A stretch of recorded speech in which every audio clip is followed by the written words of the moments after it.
Jeg synes, at kvinder er meget værd. De er jo klogere end mænd. Det siger eksperterne i hvert fald.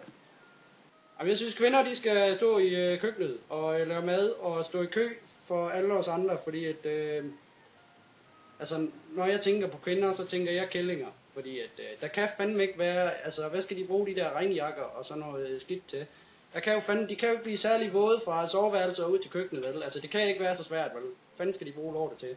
Kællinger. Ja, altså, Gud, han er den højeste. Han reagerer over verden og alle jordens skabninger og væsener. Ja, ham kan vi godt lide. Lad os alle bede. Fader vor, du som er i himlen.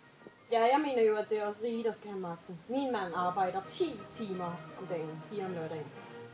Så mener jeg jo, at det ikke er fair, at alle hans penge skal gå til købet. Ja, jeg mener jo bare, at vi alle sammen skal være venner. Hvorfor kan mænd ikke lave alt husarbejdet og blive hjemme og passe børnene? Det er os, der føder dem, og så skal vi være hjemme og passe børnene. Altså, det synes jeg ikke er fair, at vi skal blive hjemme og passe børnene og lave mad til dem, og mændene opfører sig som, at vi er der for at passe dem og børnene. De kan for helvede tage at passe deres egen røv. Efter min mening skulle kvinder ikke have stemmeret. Altså min mening skulle mændene bare styre hele pisset. Fordi kvinder, de kan sgu ikke finde ud af det. De er dumme at høre på. Og så snakker de om alt muligt mærkeligt pis. Og jeg kan simpelthen ikke, jeg gider ikke at høre på det, kan man sige. Fordi det synes jeg, at det er dumt. Hellige vorte, dit navn, kom i dit. Shopping, det er der noget ved. Hvis min mand skal betale alle sine penge i skat, så bliver der jo ikke meget af det. Vi skal alle være lige en stor mangfoldighed. Hvorfor er det altid mændene, der skal bestemme det hele? Vi kvinder har lige så meget ret til at bestemme. Altså hvis det stod, i hvert fald efter min mening, så skulle kvinderne være de almægtige, og mændene de undersåtter for os. Gør hvad vi siger, de skal lave mad til os og opvarte os, fordi mændene de kommer bare hjem og smider deres fødder op på bordet og siger, hey skat, kommer du ikke lige og lave noget mad til mig, fordi jeg er sulten.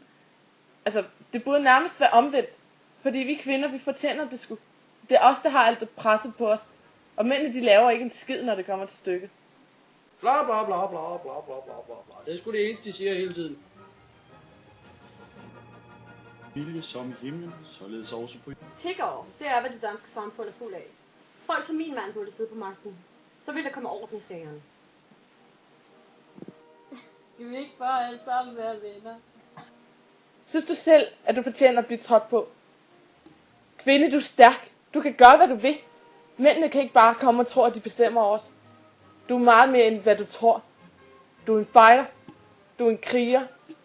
Du er konge, hvis det skulle være. Ja. Mændene burde styre verden, vi er de stærke, og vi er født til at lede, fordi at vi er mænd. Giv os i dag vor daglige brød. Ja, pris Gud. Ja. De rige er de retmæssige ledere. Ingen tvivl om det. This is the life. Ja.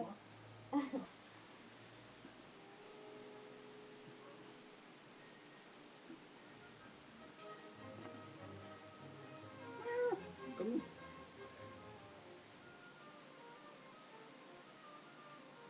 Gud bevarer Danmark.